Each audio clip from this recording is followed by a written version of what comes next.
Hi friends, welcome to my SR classes. So మనం ఈరోజు supreme court ఒక తీర్పునివ్వడం జరిగింది.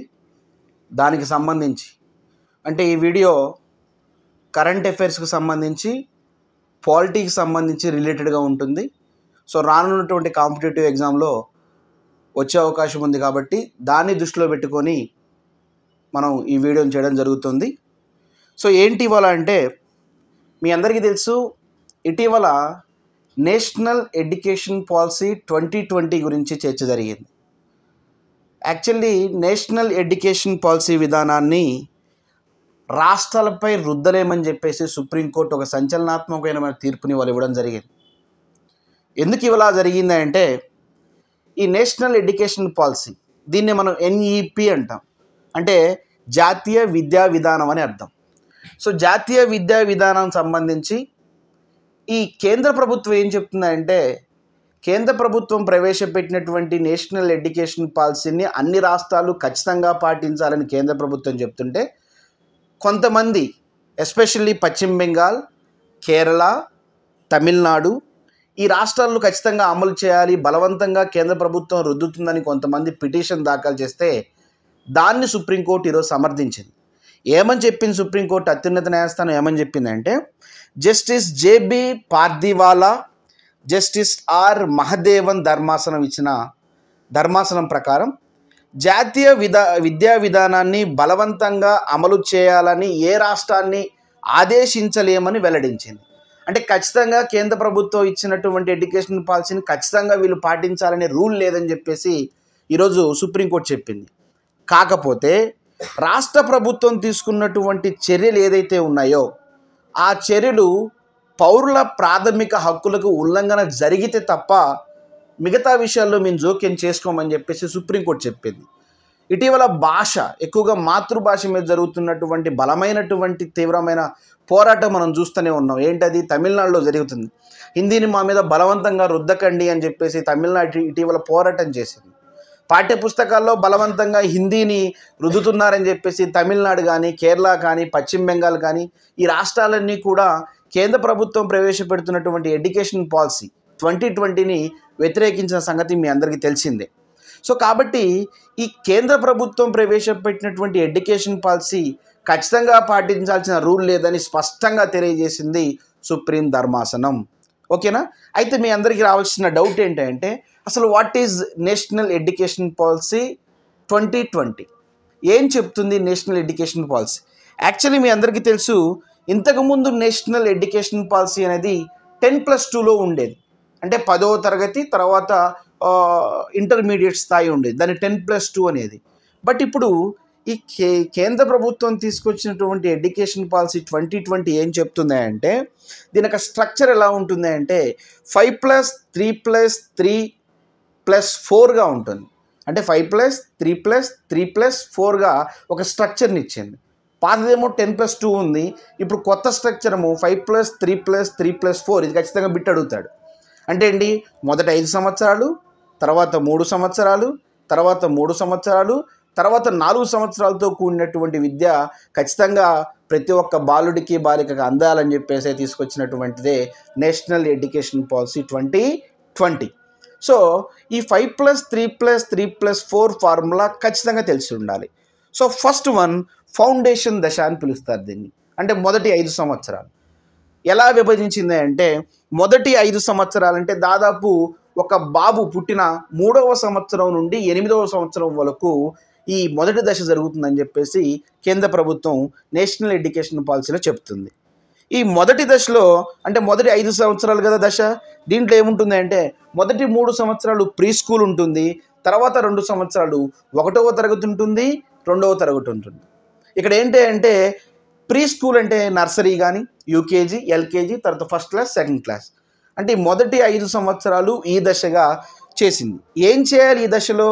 ఈ దశ మొత్తం కూడా ఆటల ద్వారానే అభ్యసనం దృష్టి సాధించాలని చెప్పేసి మనకి నేషనల్ ఎడ్యుకేషన్ పాలసీ చెప్తుంది. ఎవరైతే టెట్కి, DSCకి ప్రిపేర్ అవుతున్నారో వాళ్ళకు కూడా ఇది చాలా చాలా ఉపయోగపడుతుంది. ఖచ్చితంగా వాళ్ళని డెఫినెట్గా DSCకి, టెట్కి అడుగుతాడు. ఓకేనా? రైట్, ఇది మొదటి దశ. రెండవ దశ ప్రిపరేటరీ దశ. అంటే మనం 5+3 అన్నాం కదా. నెక్స్ట్ 3 సంవత్సరాల దశ. ఈ 3 సంవత్సరాల్లో 3వ తరగతి నుండి 5వ తరగతి వరకు, అంటే దాదాపు 8 సంవత్సరాల నుండి 11 సంవత్సరాల వయసులో 3వ తరగతి నుండి 5వ తరగతి వరకు చదవాలి. ఈ సమయంలో ఆ బాలుడు, ఆ బాలిక లేదా బాలుడు ఖచ్చితంగా భాషలపై పట్టు తెచ్చుకోవాలి, ప్రాథమిక గణితం మినిమం మ్యాథమెటిక్స్ మీద నాలెడ్జ్ తెలుసుకోవాలి, అంతేకాకుండా సైంటిఫిక్ ఆలోచనలపై కాస్త అభివృద్ధిని సాధించాలి, శాస్త్రీయ దృక్పథం అనేది కొంచెం ఏర్పడుతూ ఉండాలి. సో ఇది సెకండ్ది. నెక్స్ట్ 3వ దశ మధ్య దశ అని పిలుస్తారు. ఇది 6వ తరగతి నుండి 8వ తరగతి వరకు ఉంటుంది. ఈ టైంలో ఏం చెప్తుందంటే మరింతగా, అంటే వివిధ రకాల సబ్జెక్టులకు సంబంధించిన కొత్త సబ్జెక్టులు, Telugu, Hindi, English, maths, science, biology, ఓకేనా, కెమిస్ట్రీ, ఇవన్నీ కూడా అప్పుడప్పుడే పరిచయం అవుతున్నటువంటి దశ. ఈ దశని కాస్త జాగ్రత్తగా పిల్లలకు అందించాలని నేషనల్ ఎడ్యుకేషన్ పాలసీ చెప్తుంది. ఇకపోతే 4వ దశ 5+3+3+4 అన్నాం కాబట్టి ఈ 4వ దశ 4 సంవత్సరాలు ఉంటుంది. ఏంటి 4 సంవత్సరాలు? ఇంతకు ముందు ఉన్నటువంటిదేమో 8 నుంచి 12 సంవత్సరాలు, 10 నుంచి 12 అనుకున్నాము. ఇప్పుడు మనం ఏం చేసాము, ఇంతకుముందు 8వ తరగతి వరకు అన్నాం కాబట్టి ఇప్పుడు 9, 10 కాకుండా 9వ తరగతి, 10వ తరగతి, 11వ తరగతి, 12వ తరగతిని కలిపి 4వ దశగా విభజించింది ఎడ్యుకేషన్ పాలసీ. అంటే 9th class, 10th class, first year, second year, ఇవన్నీ కూడా 4th మనకి అటెంప్ట్లో వస్తాయి, అంటే 4వ దశలో వస్తాయి అన్నమాట. ఏం చేయాలి ఈ దశలో అంటే, ఈ 4వ దశలోనే విద్యార్థి లోతైన అధ్యయనం చేసే విధంగా, విమర్శనాత్మకమైన ఆలోచనను అభివృద్ధి చేసే విధంగా, సబ్జెక్టును ఎంపిక చేసుకునే విధంగా స్వతహాగా ఆ బాలుడికి తెలియజేసేలా ఈ నేషనల్ ఎడ్యుకేషన్ పాలసీ చెప్పడం జరిగింది. అంటే ఈ 5+3+3+4 అనేది ఖచ్చితంగా పాటించాల్సిందని చెప్పేసి ఈ సెంట్రల్ గవర్నమెంట్ తీసుకొచ్చింది. అంతేకాకుండా మనం అందరం కొట్టుకుంటున్నాం, మనందరం ఈరోజు ఒకటే మాట్లాడుతున్నాం, మాతృభాషకి ఎటువంటి రకాల ప్రాధాన్యత ఇచ్చింది ఎడ్యుకేషన్ పాలసీ అంటే, కనీసం 5వ తరగతి లేదా 8వ తరగతి వరకు ఖచ్చితంగా మాతృభాష లేదా వాడు స్థానికంగా మాట్లాడుతున్న ఏ భాష అయినా, లైక్ స్థానిక భాష ఏదైనా సరే మాధ్యమంగా ఉంటుంది. అంటే ఖచ్చితంగా మాతృభాష 5వ తరగతి వరకు లేదా 8వ తరగతి వరకు మాతృభాష ఉంటుంది. తర్వాత నువ్వు భాషను ఎంచుకోవచ్చు. అంటే ప్రతి రాష్ట్రం కూడా తమకు ఉన్నటువంటి మాతృభాష 5వ తరగతి వరకు ఖచ్చితంగా పాటించాల్సిందే, 8వ తరగతి వరకు లేదా ఖచ్చితంగా పాటించాల్సిందే. మాతృభాషను విస్మరించొద్దని చెప్పేసి తర్వాత నువ్వు లాంగ్వేజెస్ తీసుకో, హిందీ కానీ, ఇంగ్లీష్ మీడియం కానీ, నువ్వు అదర్ లాంగ్వేజ్ ఏదైనా తీసుకోవచ్చు. బట్ మాతృభాషకు మాత్రం ప్రయారిటీ. దాదాపు 8వ తరగతి వరకు ప్రతి రాష్ట్ర ప్రభుత్వం ఖచ్చితంగా దీన్ని మాధ్యమంగా ఉంచాలని చెప్పేసి, ఇది విద్యార్థుల యొక్క భావనను బాగా అర్థం చేసుకోవడానికి చాలా ఉపయోగపడుతుంది. ఈరోజు చూడండి, మనం ప్రతి రాష్ట్రంలో కూడా, ఎస్పెషల్లీ 2 తెలుగు రాష్ట్రాల్లో కూడా బాబు కనీసం ఆ బాలుడు లేదా పాప ప్రతి స్కూల్లో చూడండి ఇంగ్లీష్ మీడియం అని చెప్పేసి బలవంతంగా రుద్దడం జరుగుతుంది. దానివల్ల మాతృభాష ఈరోజు కనుమరుగైపోతుంది. అమ్మ అనేటువంటి భాష ఈరోజు రోజు రోజుకి అనర్థాలకి దారి తీసే టైప్ తయారవుతా ఉంది. అంటే అర్థం ఏంటి, వాడు తనకున్నటువంటి మాతృభాషను మర్చిపోతున్నాడు. తెలుగు అనేది పదం చాలామంది ఇప్పుడు చూడండి పెద్ద పెద్ద సిటీల్లో తెలుగు మాట్లాడడం నామోషి అయిపోయింది. చాలా దౌర్భాగ్యమైనటువంటి విషయం, బాధేస్తున్నటువంటి విషయం. తెలుగు మాట్లాడడం ఒక నామోషిగా తయారైంది. అంటే నీ మాతృభాషను మాట్లాడుకోవడం కూడా నీకు సిగ్గుచేటుగా ఉంటుంది. ఇది రానున్న తరాలు తమ మాతృభాషను కోల్పోతున్నాయి కాబట్టి అలా కోల్పోకుండా ఉండాలనేదే కొన్ని రాష్ట్రాల యొక్క ఆకాంక్ష. ఎస్పెషల్లీ నేషనల్ ఎడ్యుకేషన్ పాలసీ కూడా ఇది తీసుకొచ్చింది. ఓకేనా? సో కాబట్టి ఖచ్చితంగా మన భాషను మనం గౌరవిద్దాం. తల్లి భాషే మొట్టమొదటిగా మనం ప్రయారిటీ ఇవ్వాలి. మీరు ఎంతైనా గమనించండి, నీ తల్లి భాష లేదా నీ స్థానిక భాషలో నీకు అర్థమైనట్లుగా ఏ భాషలో కూడా అర్థం కాదు. అవసరమే, ఇతర భాషలు ఖచ్చితంగా అవసరమే. అలా అని నీ కంటిని నువ్వు పొడుచుకోలేవు కదా, కళ్ళజోడు అవసరం ఉందని చెప్పేసి కంటిని పొడుచుకోలేవు కదా. గట్లనే నీ మాతృభాషను ఖచ్చితంగా నువ్వు ఈరోజు విస్మరించొద్దు. అంతేకాకుండా ఈ నేషనల్ ఎడ్యుకేషన్ పాలసీలో కూడా ఏం చెప్తుందంటే, ఆర్ట్స్ విద్యార్థులు కానీ, సైన్స్ విద్యార్థులు కానీ, వృత్తి విద్య ఎవరైతే వృత్తి విద్యను ఎంచుకుంటున్నారో వాళ్ళందరికీ ప్రత్యేకమైన స్వేచ్ఛ ఉంటుందని ఎడ్యుకేషన్ పాలసీ 2020 చెప్తా ఉంది. ఎవరైనా ఆర్ట్స్ సబ్జెక్ట్లో వాళ్ళకి నచ్చిన సబ్జెక్ట్ని తీసుకోవచ్చు, సైన్స్ సబ్జెక్ట్లో తీసుకోవచ్చు. ఉపాధ్యాయ వృత్తి ఆఫ్టర్ డిగ్రీ కంప్లీట్ అయిపోయిన తర్వాత ఖచ్చితంగా బ్యాచిలర్ ఆఫ్ ఎడ్యుకేషన్ కానీ డిప్లొమా ఇన్ ఎలిమెంటరీ ఎడ్యుకేషన్ కానీ అంటే లైక్ డిఎడ్ కానీ బిఎడ్ కానీ ఖచ్చితంగా చేస్తేనే ఉపాధ్యాయుడికి అర్హత. దానికి సంబంధించిన టెట్ ఎగ్జామ్ పెడతారు, దానికి సంబంధించిన డిఎస్సి పెట్టి ఆ పిల్లలకు అవసరమైనటువంటి ముందు ఆ పిల్లలను అలా తయారు చేయడానికి కావాల్సిన పూర్తి నైపుణ్యాన్ని వీళ్ళందరికీ అందజేయాలి. అదే ఉపాధ్యాయ వృత్తి. సో కాబట్టి దీంతో పాటు ఇంకేముంటుంది అంటే మూల్యాంకన సంస్కరణ, ఎవాల్యుయేషన్ చాలా చాలా ఇంపార్టెంట్. ఈరోజు బట్టి చదువులేని ఏదో గైడ్లో ఉందో లేదా మెటీరియల్లో ఉందో పుస్తకంలో ఉందో ఏది ఉంటే అది రాయడం అవుతుంది, తప్పు. మంది సిసిఈ మోడల్ మీ అందరికీ తెలుసు. సో మనకి సమగ్ర మూల్యాంకనం అనేది ఒకటి ఇప్పుడు ప్రస్తుతం నడుస్తూ ఉంది.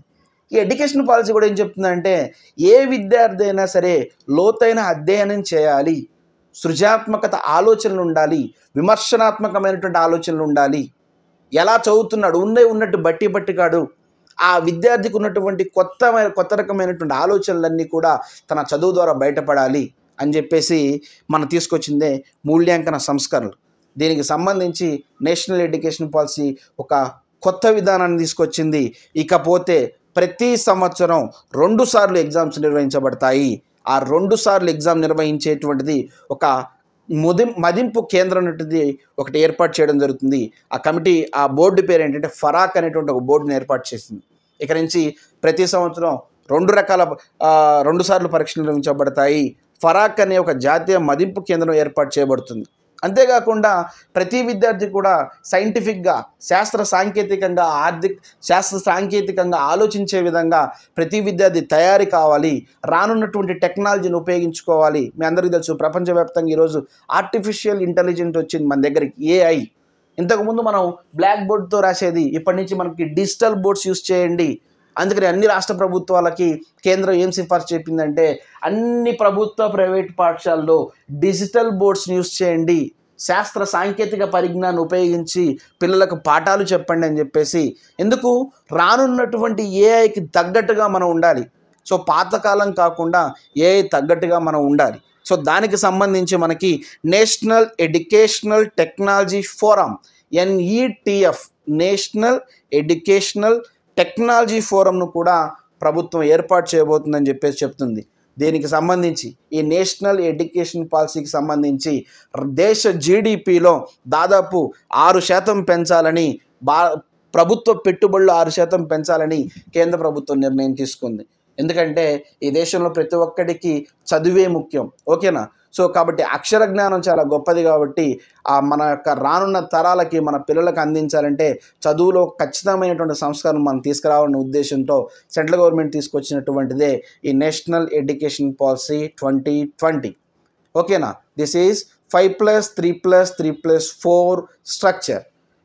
ఈ స్ట్రక్చర్ని బట్టి విద్యా విధానం నడుస్తుందని చెప్పేసి దీనికి సంబంధించి మనకు ఖచ్చితంగా బలవంతంగా రుద్దాల్సిన అవసరం లేదని సుప్రీంకోర్టు ఏం చేసింది అంటే ఈ జాతీయ విద్యా విధానానికి సంబంధించి రాష్ట్రాల మీద బలవంతంగా రుద్దాల్సిన అవసరం లేదని చెప్పేసి justice JB Pardiwala, justice R Mahadevan ధర్మాసనం ఈరోజు చారిత్రాత్మకమైన తీర్పునిచ్చింది.